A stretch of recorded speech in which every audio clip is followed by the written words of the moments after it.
646. Here's an interesting little fact. 32% of former vice presidents have gone on to become president. So clearly what the VP candidates have to say really is important. But what about the candidates' body language? For that, we are joined by body language expert Susan Constantine. Good morning. This is something that you do in courtrooms. You read people's body language and you say it can say a lot about people.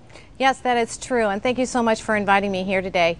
7% of how we speak is really in our verbal communication, which is our vocal words. 38% of it is in our voice intonation, and 55% of it is in our body language. And that was a science study done by Dr. Albert Mehrabian years ago. And really, how we speak non-verbally in our body language tells us a lot about how we're thinking and we're feeling. So, Susan, let's jump right into it. Let's start with an exchange last night on the economy. Let's all watch this, and then we'll get your reaction. Okay. Yeah, well, you know, until 2 weeks ago, it was 2 Mondays ago, John McCain said at 9 o'clock in the morning that the fundamentals of the economy were strong. John McCain, in referring to the fundamental of our economy being strong, he was talking to and he was talking about the American workforce, and the American workforce is the greatest in this world, with the ingenuity and the work ethic that is just entrenched in our workforce. All right, so tell us what you noticed in this, Susan. Okay, well, what I noticed with Biden, you notice that his eyes are closed, kind of more almost like in a slit.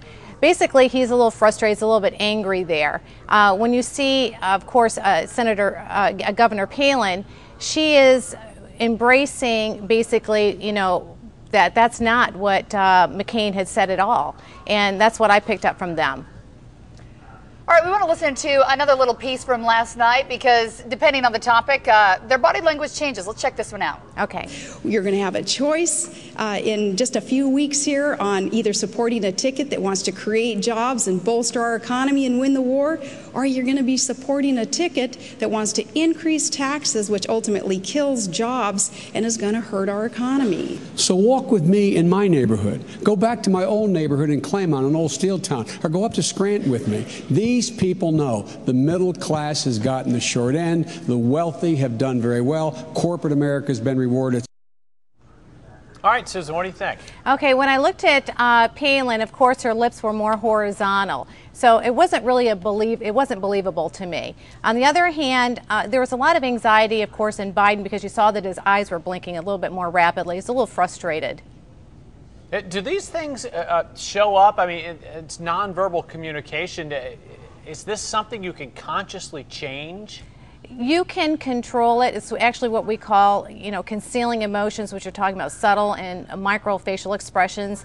Yes, you can try to control it, but you will see it within one region of the face. So what I like to do is to dissect the face and basically take it from the nose on up and look at that and see if it is congruent from the nose on down. And when you're looking at Governor Palin, you do see her lips that are a little bit more horizontal. You know, it's not as believable to me as when I'm looking at Biden. Of course, he's more frustrated. You know, his eyes are blinking. He's obviously very frustrated with this conversation. So you know, when you look at this, you know, what this means more than the average person. Let's say someone who's just sitting at home watching this debate, they watch them talk, they see these nonverbal cues. How much does this play into how we feel about them and what they're actually saying during the debate? Well, I think that, first of all, Governor Palin, people like her. She's, in fact, when she came out originally, she embraced Biden with a double handshake. People like that. She has a great connection with people. She's very well liked, and I think that showed very well. The thing is that I would be concerned about with Biden is he does come across a little bit angry.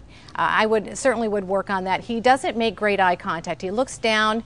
He looks as if he's reading his notes. I wish that he could make a little bit better eye contact with the audience and with the people. All right, Susan Constantine, a body language expert. Thank you very much for the insight. You're welcome. Thank you. 10 minutes.